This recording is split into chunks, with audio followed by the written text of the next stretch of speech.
Hey there, welcome to this video. In this video, I'm going to be showing you how to solve 18 squared with this simple trick to get your answer in seconds. So we take 1, which is the first digit, and square it. 1 squared is 1, so we can write 1 here. We take the next digit, which is 8, and square that as well. 8 squared gives us 64, so we combine 64 with the 1.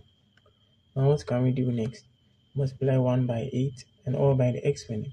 So basically we get 1 times 8 giving us 8 times 2, which is the exponent, giving us 16.